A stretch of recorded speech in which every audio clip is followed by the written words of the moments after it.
So hopefully you can now see my screen. So just as a kind of introduction, this is a carbon footprint calculator webinar where we'll go through what the carbon footprint calculator is, how it works, what you need to do to report, and kind of next steps and that sort of thing. And before we begin, just want to introduce myself. So my name is Annabelle James. I work for Action Sustainability, which is the company behind the Supply Chain Sustainability School and the Carbon Calculator. And I'll be going through today basically the system, how it works, and what you need to do by when.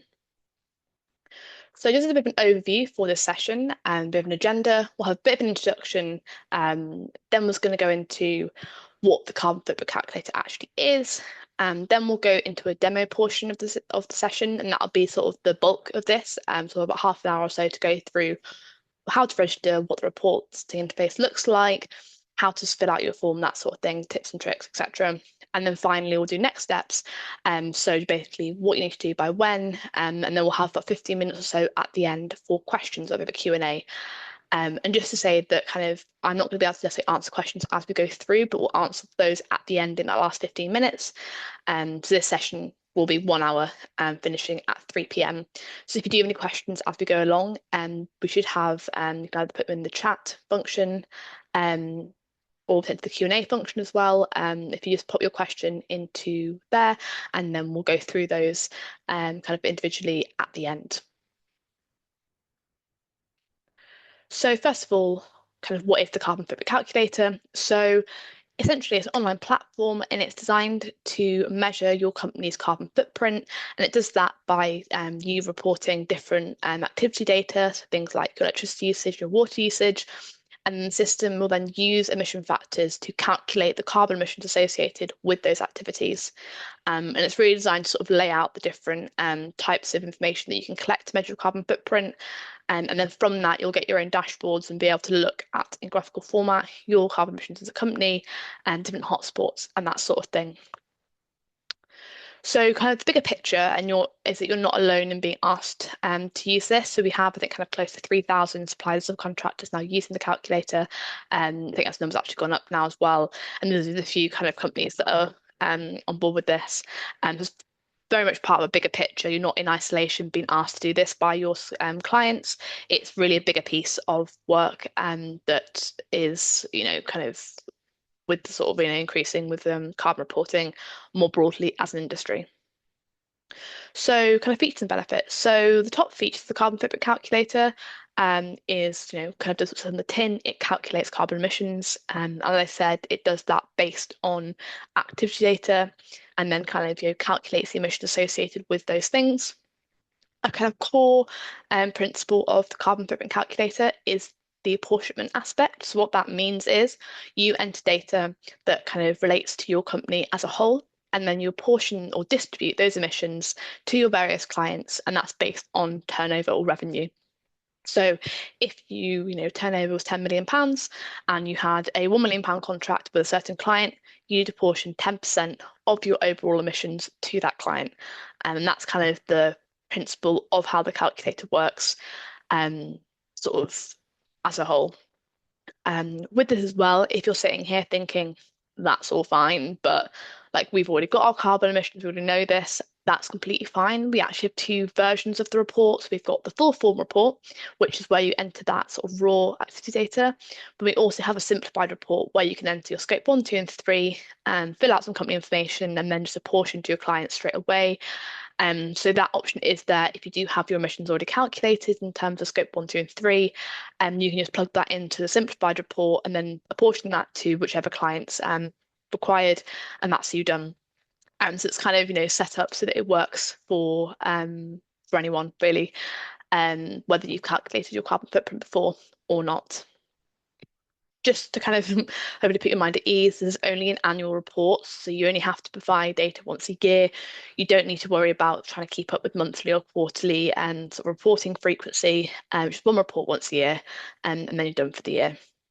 And as I kind of alluded to before, a key part of the system is that we have this sort of data visualization aspect. And so once you submit your report, you'll then have your own dashboard to look at your data and kind of drill down into it and kind of understand your company's carbon footprint from there. So the benefits of the carbon footprint calculator. So probably the kind of main benefit that I want to draw your eye to is that it's completely free for you to use. So it's kind of funded by your clients and our kind of school partners. So you don't need to worry about um, costs at all. It's very much kind of um, free for you to use, funded by your partners. It's really designed to streamline the carbon reporting process. So we'll go through it soon, but the report's sort of laid out in kind of a tabbed format. If you're interested, the report, the kind of carbon calculator, it's aligned with the greenhouse gas protocol. So the kind of questions and data that's requested is aligned with the greenhouse gas protocol, sort of kind of the industry standard for carbon reporting. Um, just if you're interested, and it's designed really to kind of lay out the sort of information that you can collect. And in that kind of tab format, and it makes it really nice and clear for you.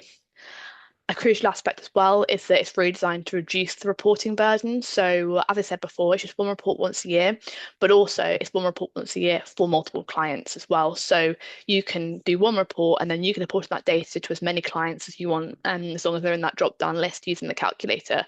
And I'll show you that kind of later on in the demo part. So it's really great to kind of be able to kind of distribute emissions to several of your clients in one go in one report. And because we've got so many other companies using it, you'll have a lot of commonality with different clients you're working with that are using the system as well.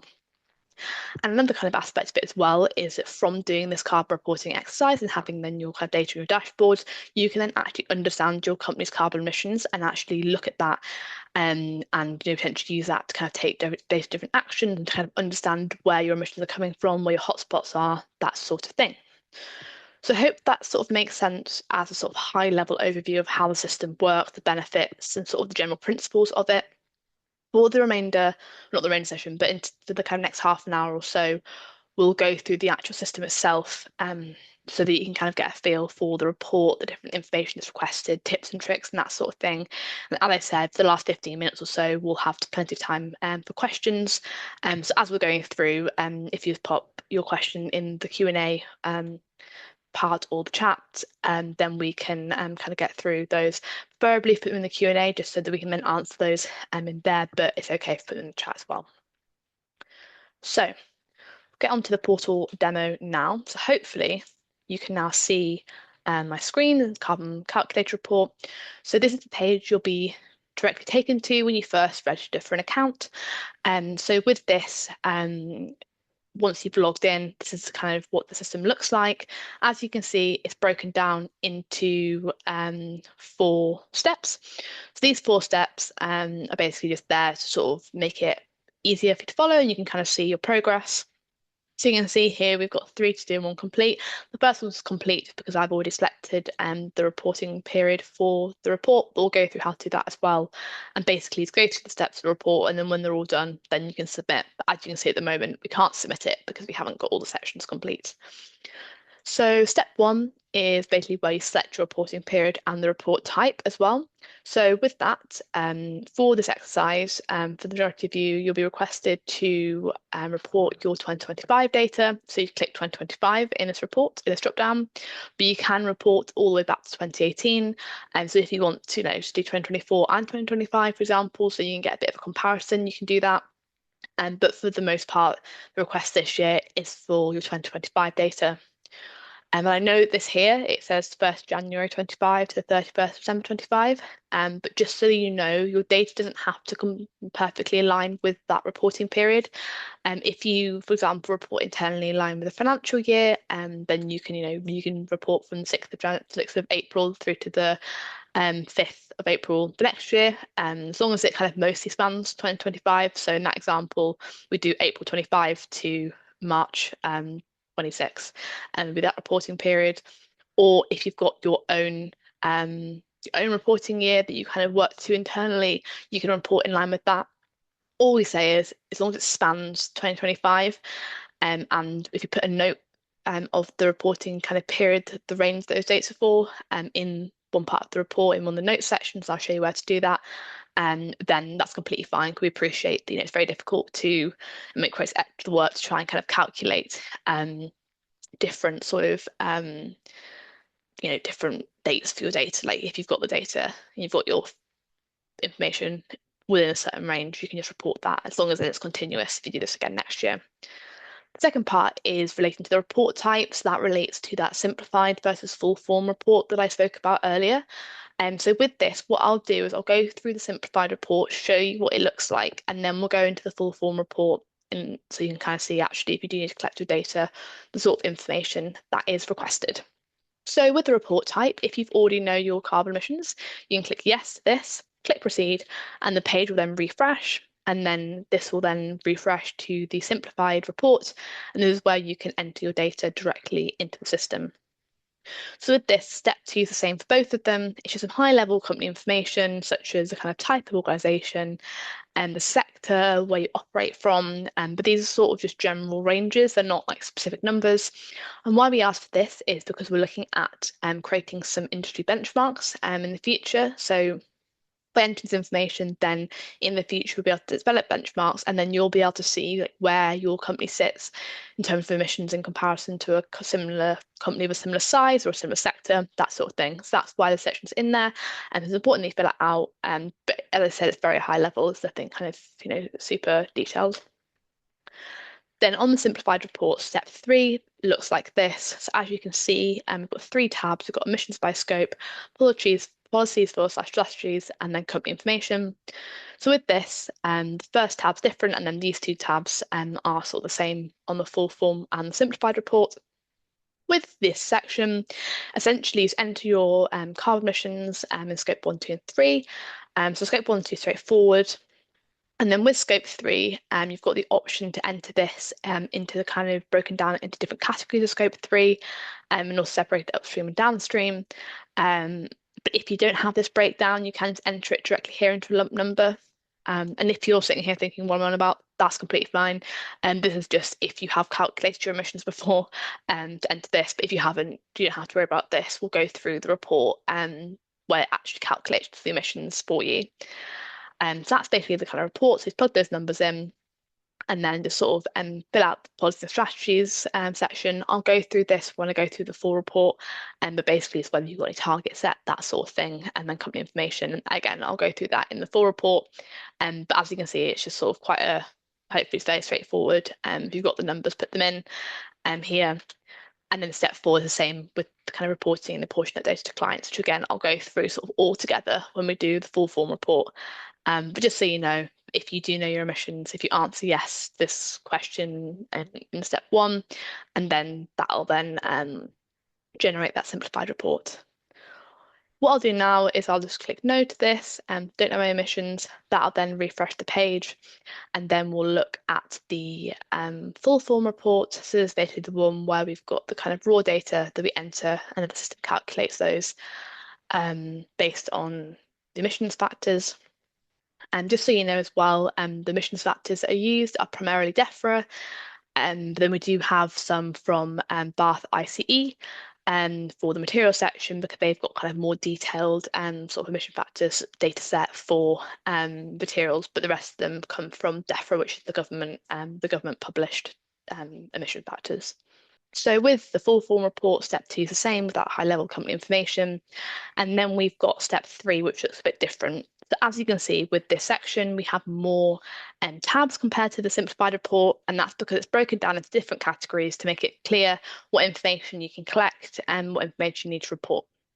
So what I'll do for this is we'll go through the first transport tab in a bit more detail and just kind of some tips and tricks what to do. And then for the remaining tabs, we'll go through them, but a bit of a higher level, just don't want to bore everyone to tears, but just kind of so you can get a feel for the report and understand the sort of information that is requested.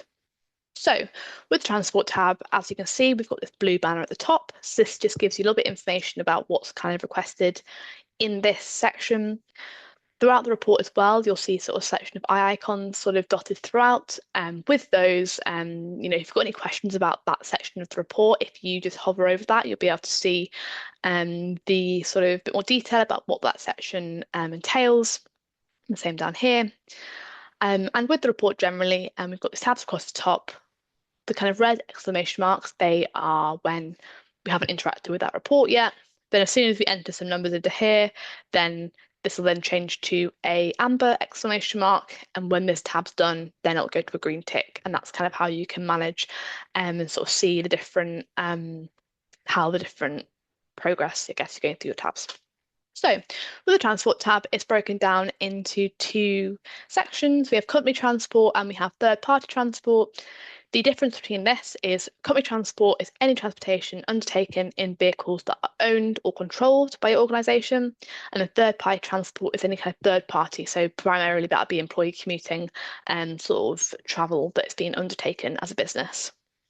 With this, you'll see we've got a selection of different vehicle types, but we also have this kind of drop down here with even more vehicle types. So we have hybrid vehicles, battery powered, motorbikes, and in the third party, we've got even more.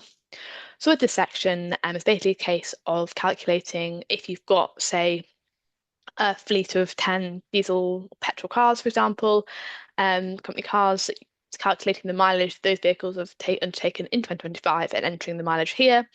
So it could be, 125,000 miles. What you might see, and this will only be applicable if you've already submitted a report before, is a kind of yellow exclamation mark may come up. What this is, nothing, you've done nothing wrong. It's just there to flag that this data, if I hover over it, is significantly different from the previous entries for that metric. So this is basically saying that this is, by the way, is dummy data, just to clarify as well. So these numbers won't make sense, but just so you know. So basically it's saying that this is significantly different from the previous entries, and it's basically there as a bit of a data validation flag in the system. So it's not preventing you from reporting and submitting the report. It's just there to make sure that you haven't made a typo, left off a zero, add a zero, that sort of thing. And just bear that in mind if that comes up, it'll be because you've reported the number significantly different from that before. But on that, they said if this is your first year of reporting, you're not going to get any of those because there's no data to sort of draw an average from. So with this section, basically you calculate the mileage, enter it into here, and then I said we've got the drop down, and you've got kind of more granular detail information. You also have the option here to, if you don't have the mileage, but you know the fuel usage, you can enter the information in terms of the litres of petrol, litres of diesel, and that you have sort of used for those company owned or company controlled fleet of vehicles. So you can do it either way with the company transport, whatever way is going to be easiest for you. With this, you either need to enter information into the report or click NA here. So I'm just gonna, if we don't have any diesel vans, let's just say click no to these. For the third party transport section, this is those sort of privately owned vehicles. So, employee commuting or any public transport that's undertaken as well for, business travels like air travel, that sort of thing, that all falls under this third party transport section. So with this, principle's the same. And just to say as well, you have the option to toggle between kilometres and miles in this section, depending again what kind of date range what unit you've got that in. With the report as well, we have these comment boxes next to kind of all the bits. So you might want to, example here, you might want to say it's basically just the kind of option for you to add any extra context. This won't be used against you anyway. It's just more a notes section for you, anything you want to convey. So you more than welcome to use this. And if you want to say, diesel car miles, and they might say fleet of 10 vehicles, for example. Oh, I can't spell vehicles, but the vehicles. For example, just so you've got a bit more context. And what this is kind of useful for is if you're then looking at doing the report next year, if you have any questions about where you've been, like how you got the data or anything, then you can have a look kind of back at the report. And if you've got those comments, you can kind of see, oh yeah, that was from the 10th fleet, or we got this information from there, or whatever, sort of gives a bit of context sort of behind. So yeah, so I hope that kind of makes sense in terms of that. And then with third party transport, I said this sort of business travel, including employee commuting. So with this, you can report then, employee commuting to the workplace. And this is a great kind of example of where you might want to kind of consider using proxy data rather than primary data. Obviously, primary data is the most robust data source, but using proxy data is a valid way to calculate information. So for those of you who don't know, this basically is just kind of does what's on the tin. It's kind of calculating an approximation of that data. So for example, the employee commuting to kind of usual place of work, that's a really good example of proxy data. Because if you say you have 100 employees, say on average they I don't know, live 10 miles from the workplace, so kind of traveling 20 miles per day, so that's 100 miles over the week, assuming that everyone's going in 5 days a week. You can then calculate those 100 miles across the 100 employees across the year to calculate an estimation of the number of petrol car miles, for example, that your employees are commuting. And with that, it's a great example of using that comment section to sort of make a note of how you got to that number, just so you can kind of replicate that methodology next year. And that's a completely valid way of calculating that. And because, I'm not expecting you to have a tally of, exactly how many miles everyone's travelled at any given point. And how you gather this information, you could send out a company survey, for example, just to understand kind of how far people live from the workplace and their primary mode of transport. And this is the kind of thing as well where if you're not currently gathering this information, this is an area you could start looking at collecting data. And that kind of segues nicely to one of the main points I wanted to convey today, is that with this report, this is sort of all the sort of information that you can report to measure your carbon footprint in line with the greenhouse gas protocol. But we're not expecting you to have absolutely every piece of information. If you can't report what you don't have. So if you don't have all of the information, please don't let that stop you from submitting the report at all, because want you to start, and it's really about sort of building on the information that you have, improving your data collection process, and expanding the sort of scope of information that you are collecting as well. So if, for example, you currently only kind of know the mileage of your company-owned vehicles, it could be a case of, could you start having a look at calculating an approximation of your employee commuting to the kind of usual place of work, for example, for next year.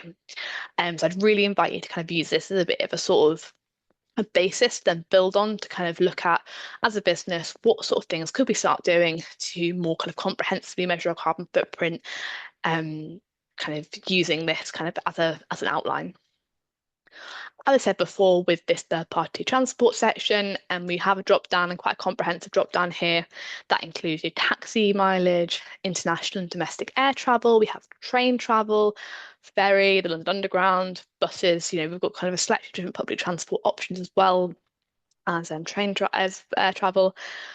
And so you can really, if you've got employees, kind of flying to different places for work, that'd be a really important thing for you to report, and that'll be sort of, source of emissions for you, that sort of thing. So it's really about sort of looking at, if we aren't currently collecting information, what could we do? So for example, just to give you a bit of an example, Action Sustainability, the company I work for, when we're booking trains, for example, if we're doing train travel, we have to input the kind of rail miles that we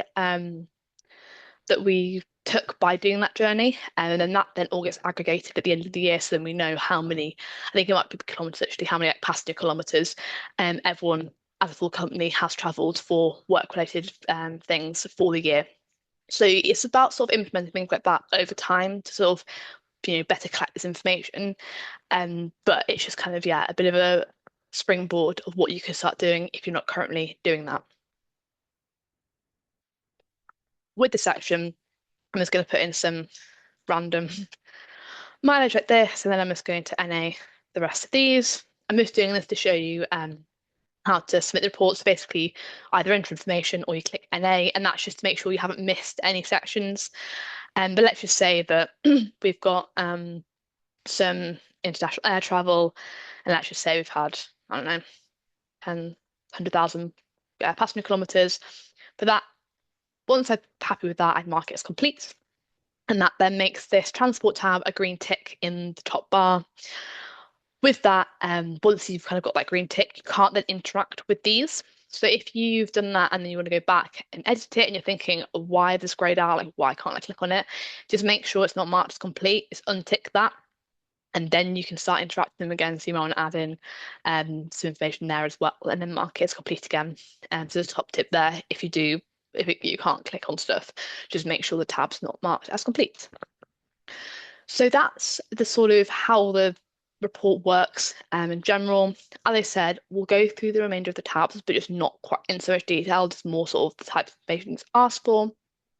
As I said before, if you have any questions for going along, pop them in the chat and then we can go on those at the end.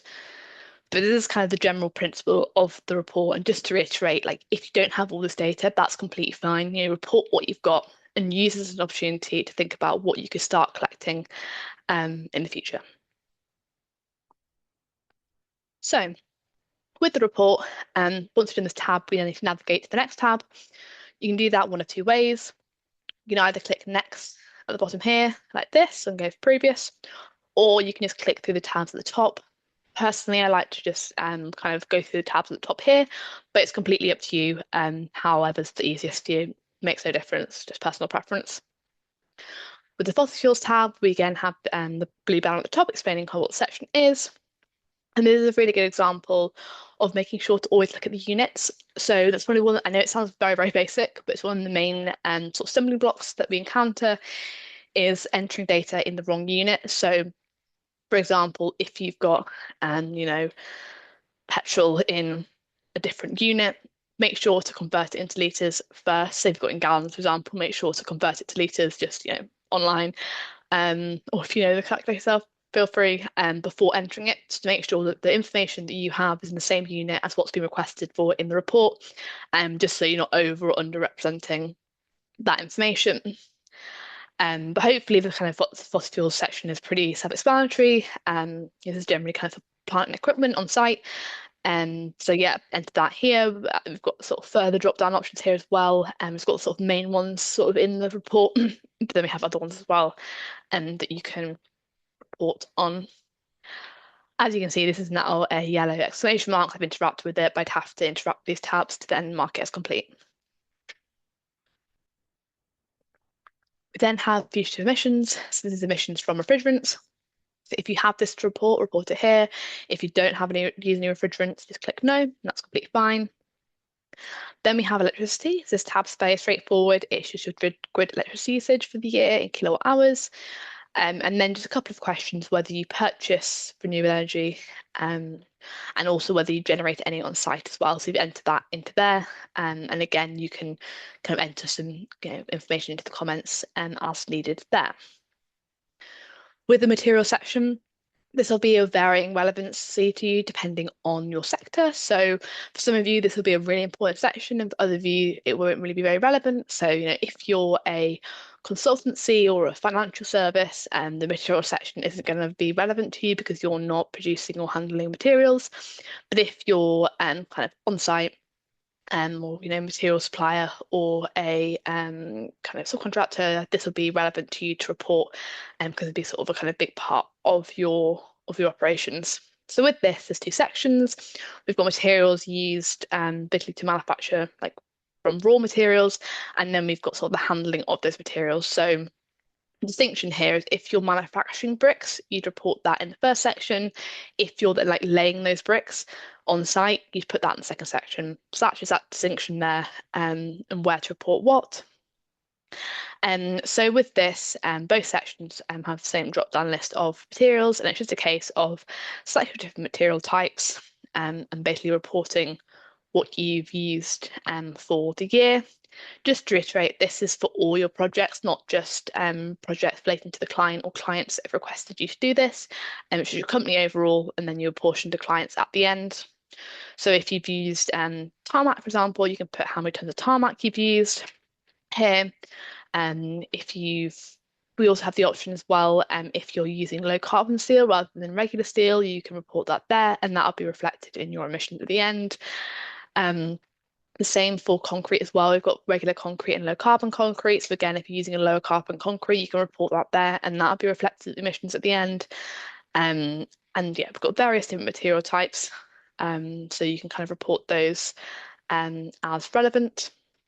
Just on this, if there is a material that you use that isn't listed, please do let us know, because we do sort of continually review the materials data set that we have. We obviously use materials that there are emissions factors for, but they're kind of, constantly we're updating the list and adding different materials as we get those conversion factors for those. And so please let us know if there's a material that isn't listed, because we can have a look and see whether we can kind of add that to the report. And if it's a very specialist material, um, we won't be able to report that here, but anything that you do use in the list, please pop that in. And just reiterate the two sections, make sure you put it in the right section. We then have a waste tab. So with this, it's basically broken down into different types of waste. And then within that is the different destinations of those wastes. So example, if you've got information on paper and board, you can then select if you've got if you recycle, you can report the tons of paper and board here. Maybe you've got information on plastic waste and that goes to landfill. You can then enter the emissions here, and not the emissions, sorry, the tonnage of plastic. It's basically it's just all to do with waste. Again, this section is one we sometimes have questions about we don't have this data currently, or and that's completely fine. Obviously, as I said before, you can only report what you know. So I know, for example, if you do sort of subcontract your waste removal to a different company, obviously you will not have access to this. So it might be a conversation of seeing if there is scope to sort of have that conversation with that company to see if you can get this information. But fundamentally, if you haven't got the information, don't let that stop you submitting the report, and just submit what you can get. Then we have the water tab, which is my personal favourite because it is one question and it's just the water consumption treatment in litres. Hopefully that's fairly self-explanatory. Then we've got a newer tab that's we've done the last couple of years, which is the remote working tab. And with this is basically the number of hours that have been undertaken by employees who work remotely over the year. So again, with this is a really good example of using that proxy data rather than tallying up the number of hours. So if you have again 100 employees, you maybe do 2 days a week at home, for example, and they say they do an 8-hour work day, that's 16 hours a week per employee that are doing that. You can calculate over the year to kind of calculate an approximation of the home working hours that are undertaken at your organisation. And again, pop in the comments about sort of your methodology for that, just so that you know how you got to that information. So if you come to look at this next year, you know how you calculated that this year. Then we have an other emissions tab. So with this is just very similar to that simplified report we went through. But basically there's just, if you've got anything else that the emissions of that isn't included in this, feel free to put this in here. But if you don't know, you might start with that. Likely you won't have anything to report there, so you can just click no. But it's just an opportunity that if you have anything else you want to sort of put in, you can. And then we've got the final two tabs, which are the same as that simplified report. So we have the policies and strategies and the company information. So policy and strategies is what it says. Basically, different information about whether you've got the science-based targets set, whether you've got reduction target, whether you're ISO 14001 accredited, that sort of thing. With any of this, you're not going to be penalised if you don't have this information, but it's just a really good opportunity for you to show your clients where you're at with this process and how sort of developed you are and where you're sort of at with it. So, if you've got some carbon reduction strategies put in place, great. If you have kind of set science-based targets, you can just click yes to that, and then you've got the opportunity to then upload evidence of that, sort of support that sort of thing. So that's kind of this section. But as I said, you're not going to be penalised for not doing these things. It's just sort of so we can get an understanding of where you are. And then the final tab is the company information tab. This basically just outlines your turnover and your number of employees. At this point, I really want to reiterate and hopefully sort of abate any concerns. None of your clients are going to see your full turnover. The only people that see your full company turnover are me and any of my colleagues working account, and we'll at no point disclose your full turnover with any clients. Why this is in here is because in the dashboard, and I'll show you in a minute, it then calculates an emissions per £1 million of turnover indicator, kind of KPI. And why that's really good and really valuable is that then that can then be used if you then report next year. You can then see over time, taking into consideration turnover, actually the direction that your emissions are going in. Because it could be, even if your business is growing, if your emissions aren't growing in parallel to that, actually, relatively speaking, your emissions would go down, even if you were looking at the dashboard and the kind of total emissions going up, you know, taking into consideration business growth, um, it could actually be going down, if that makes sense. So that's why we've got that metric in there. It's important that you report it, but no clients will see the full number, just so you kind of understand what your clients will see. If you apportion 10% to a client, they'll be able to see 10% of all the values in this report, but they won't know it's 10%. So it's kind of an undetermined percentage to them. And they'll sort of see that sliver that you said, yep, that relates to my work with X client. So don't worry about clients seeing the sort of sensitive information. There's no concern there. We won't be sharing that. It's just so we can get that, you can get that kind of insight in your dashboard. Once you've done that, you can it'll go to kind of a green section like step one. Obviously, you haven't completed the report, so it's not filled out. Just note as well with the company information, here, this comment box is a good place to put that data range if it's different from the calendar year in. So if it's the financial year or your own financial year, just pop the date range in there just so we know the sort of the range that information's for. The final step is where you apportion. So with this, if you're being sort of identified as a key supplier for one of your clients, they'll appear in this top section here. And then we also have a full sort of drop down section here as well. So what I'd say is even if only one or two of your clients have asked you to do this, if you've worked with other clients that appear in this drop down list in 2025, I really strongly recommend that you apportion to them anyway. It's a really great way, to be able to kind of show to your clients that you're taking carbon reporting seriously, you're being proactive, and also just means that it saves you some time because it could be that they might kind of retrospectively ask you later in the year, and if you've already done it, then it's one less job to do. So my recommendation would be to apportion to anyone in this drop-down list that you've worked with in 2025. And what you do for this is if you've worked with BAM Construction, you apportion the percentage of the kind of their revenue, the turnover that you have with them represents. With this, you can do it to as many decimal places as possible. So I'd kind of recommend, doing it to as accurately as possible, so that that apportionment is as accurate as possible.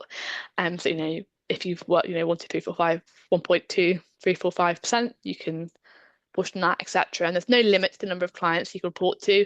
All it has to be is that the percentages have to add up to 100 or less. But crucially on that, if you've only got 20% of your turnover in this list, you don't have to worry about the other 80%, you just report what you've got.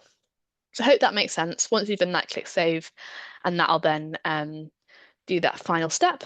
And once you've done the other tabs, then you'll be able to submit your report.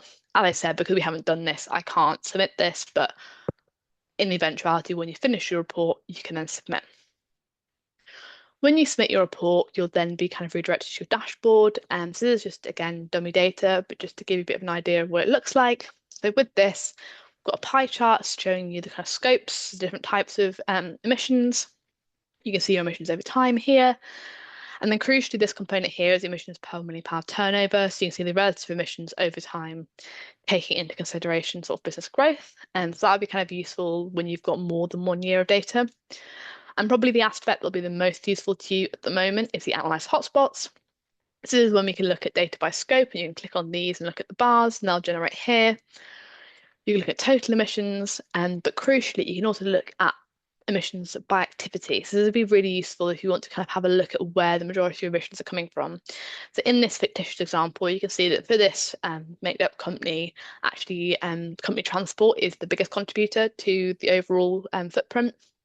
This really gives you an opportunity to drill down into the data. With this as well, you can click on multiple bars and then generate these here. You could do another one as well if you wanted. So you can there's no limit. You can kind of click on these as you want and sort of look at a comparison of different information. And also as well, just to note that all of this is exportable as well.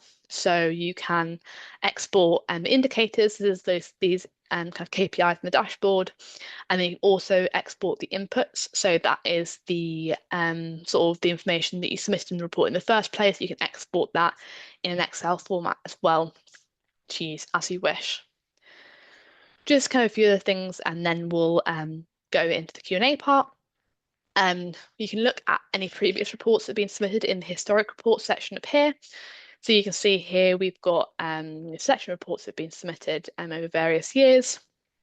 You can see they've all been approved, but if you want to kind of see if you've submitted a previous report, you could go into the apportionment section or into the historic report section, click on the cog, go to view, and you can look at the data that you submitted last year, for example. If you want to have a look at the sort of things you did, want to have a look at how you got the information, that sort of thing, you can have a look at that there. In the historic report section, you can also edit your apportionment. So if you go back to historic report, if you go to the cog icon of the relevant report and go to edit apportionment, you then have the option to actually change the percentage that you've apportioned to your various clients. So for example, if you've forgotten to apportion to a client, or one of your clients has asked you to double check the apportionment and you've realised that you've entered the number in wrong, or you've got updated figures, etc., etc., you can do that. And to do that, you just remove them first like this, and then let's say I'm updating it for other client and actually it needs to be 1.1%, then click add, then click save, proceed, and that's now updated. So that apportionment percentage for that client is now updated. So that's everything I wanted to kind of show you in terms of the dashboard. What I'll do now is just show you how to actually create an account if you don't already have one, and then we'll go into a bit of a Q&A. So I'll just log out of this. So this is obviously autofilled with my password and email address, but just when you log on, this won't be the case. If you haven't got a account ready, just go to create a supplier account. I'm just going to delete this information here. And then basically you enter your first name, your last name, your work email address, create a password, and then crucially here, enter your company name. Please make sure to enter that in full. So try to avoid any abbreviations, that sort of thing, just so that we can easily find your account in the system. And then just a kind of basic captcha check. With this, once you've entered and registered, if the system thinks that an account's already been created for your company, and then it'll flag that up using kind of linking your email domain. So if it says, do you want to join this company? If that is your company, please join it. And if it's a different company, please don't do that. But just so you know that you can join that. If you've already got an account and you want a colleague to be added, we've got a support email address, which is info@sustainabilitytool.com. I'll share with you that in the chat in a minute, and also we can include that in the follow-up information as well. But any queries you've got, or if you want to add any users, that sort of thing, our support team can action that for you on your behalf. Just on this as well, we do have this landing page. So here, measure emissions, where we've got a selection of resources to kind of support you with this report. So we've got a full comprehensive guide, which I really recommend that you have a look at, because it kind of goes through everything we've covered today, but it's sort of in a written document format with where you can get different data sources from and that sort of thing. We've got some FAQs. We also have a metrics guide. So if you want to download that to use to kind of collect the data on and then just input it into the report, you can do that. And then we also have some step-by-step videos, kind of going through a video for each tab of the report. And if you want to kind of drill down, you don't want to watch this full recording back, you can drill down and just look at that short video. They're all about 3 minutes or less, but just kind of go through that tab specifically. So what I'll do now is I will get the presentation back on the screen. That's just going through the sample data. So yeah, I've got next steps. So crucially, now we've gone through what the system is and how it works, what do you actually need to do? So the next steps hopefully are fairly straightforward. If you haven't done so already, please register for an account. I'd really recommend that you register as soon as possible after this session, just while it's fresh in your memory, and have a look at the reports to get a bit familiar with it. Once you've registered, you then need to start gathering your data, to have a look at the report and then start gathering the data that you need. And step 3 is fill out the report and submit it, which I know makes it sound very oversimplified, but essentially they are the 3 steps to take. Important information to end on. The request here is for you to report your 2025 data. As I said before, that's whatever 2025 means to your business. The deadline for this is 30th of June 2026, unless your client has specified otherwise.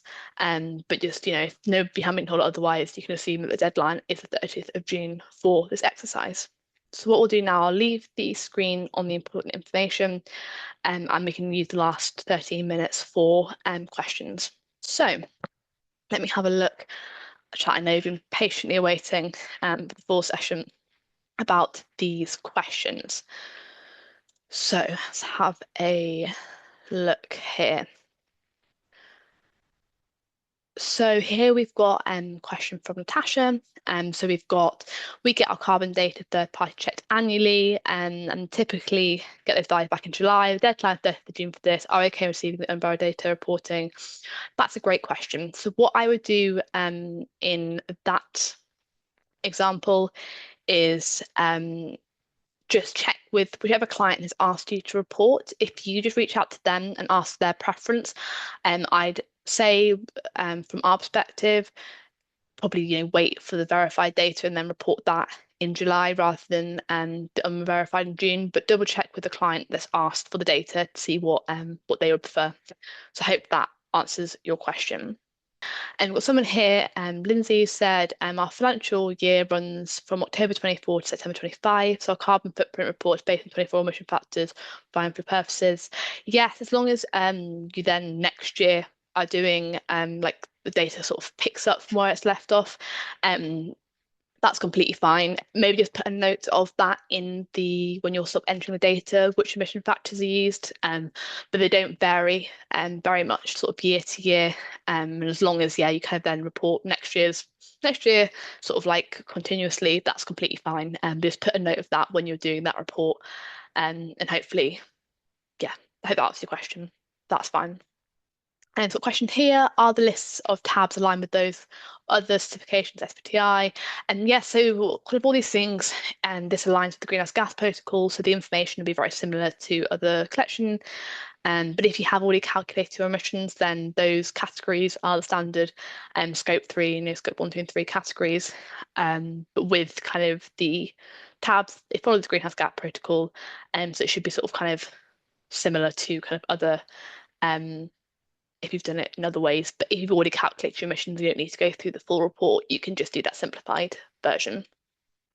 And so, a question here saying, is it possible to enter and save data weekly or monthly? Can it only be done annually? So with this, the report does auto-save. So you can go in, enter information, leave it there, and then just go back in in the future and kind of update it. So if you'd rather do that, you're welcome to, if you want to kind of put in, go in monthly, put in your electricity usage, for example, or your mileage or whatever, and then sort of update it each month, you can do that. And alternatively, on that landing page I showed, there's that metrics guide, which is basically an Excel version of the report. So if you want to download that and then just sort of kind of log your information weekly or monthly there, and then just input it, do a calculation like in the Excel file, and then just put the end numbers into the report at the end of the year, and you could do that as well.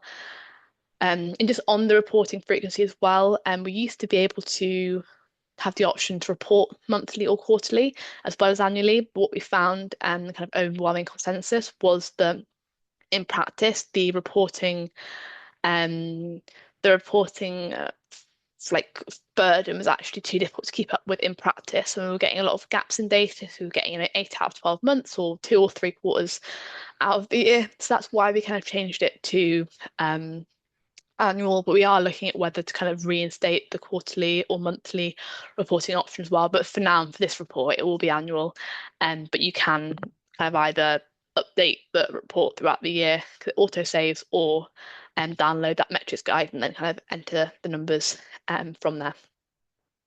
So, a question here from Michelle: can the principles, methodologies behind the tool be shared, please? Absolutely. As I said before, line with the Greenhouse Gas Protocol, but we can kind of include that. What we'll be doing is at the beginning of May, you'll be receiving kind of a full recording, slide deck, registration instructions. We're also going to be holding some drop-in sessions as well, from kind of beginning of May through to the beginning of July, so end of June.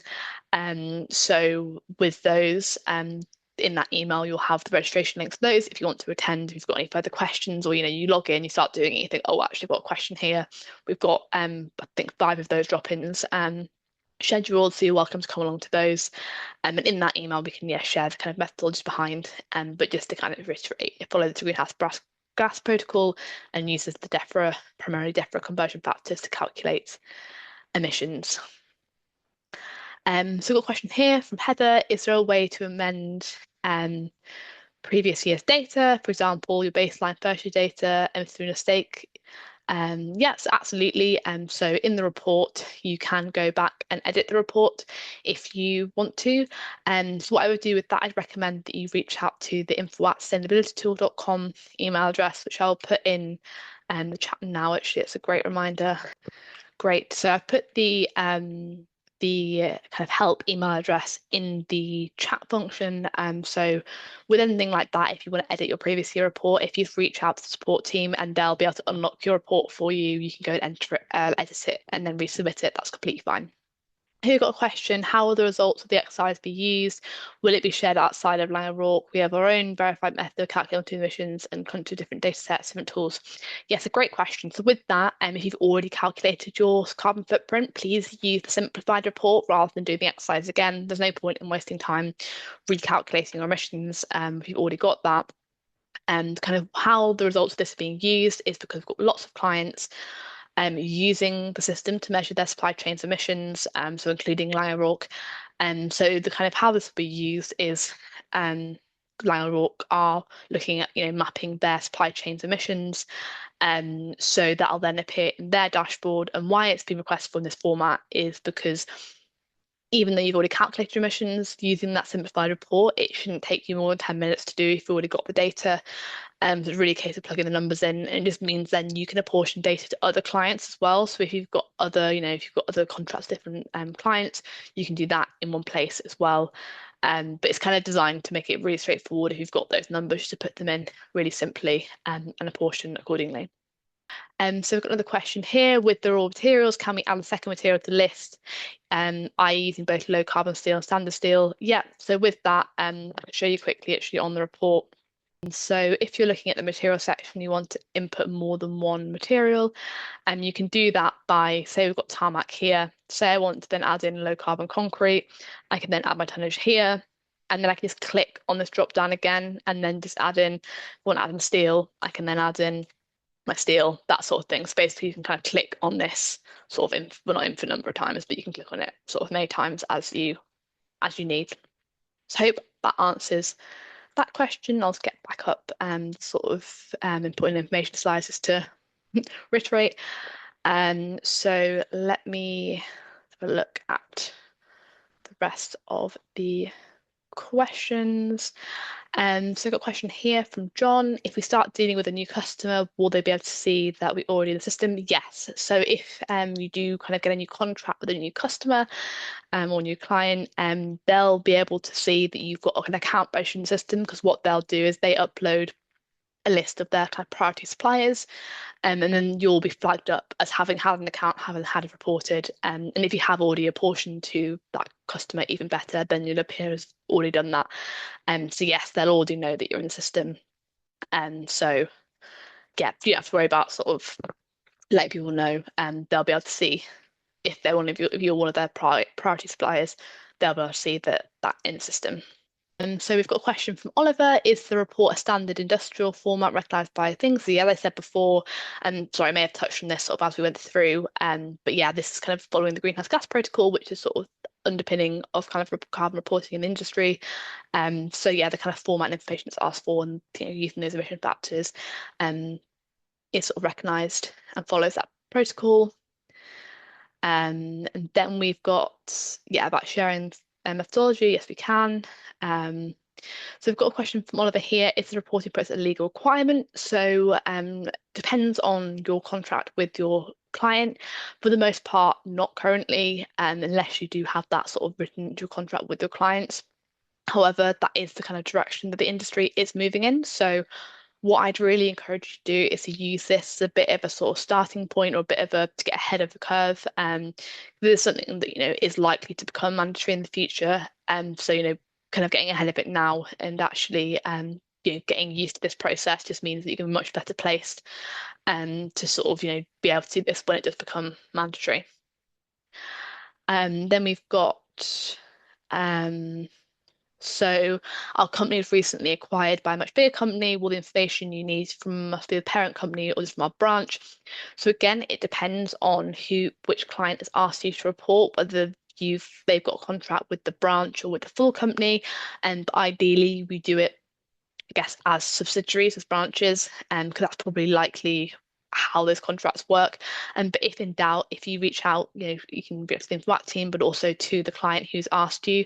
But likely, I think it'd be the branch. But again, it does depend on like the contract you've got. But ideally, if you have got it broken down by branch, that'd be more accurate, more granular. That'd be great.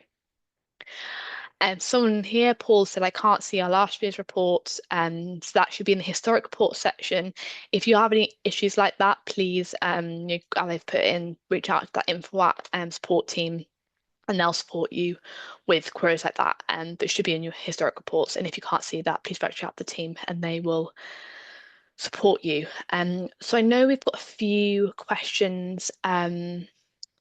Still in the chat, but I am conscious of at time. So if you have got a question that hasn't been answered, either please send it to the info@sustainabilitytool.com email address that I've put in the chat, and or you're more than welcome to attend one of those drop-in sessions that we are running. They'll be running it. The first one is the beginning of May. I can't remember the exact date off the top of my head, the sort of first week of May, and then kind of the occurring every couple of weeks over May and June.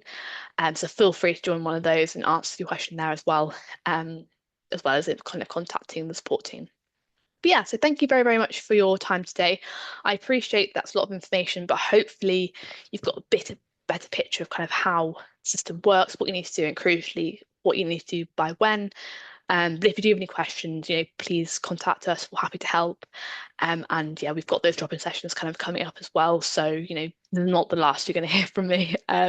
So, we'll be here to sort of support you with the process. And just to kind of reiterate, you'll receive the slide deck and the recording after this that you can watch back. And you'll receive those registration links and the kind of dates for those drop-ins in the next few weeks as well. So yeah, thank you very much all. I hope you have a lovely rest of the afternoon. If it's nice and sunny where you are, which is definitely for me, I hope you get to enjoy some sunshine, maybe, if we're lucky. Yeah, thanks for your time, everyone.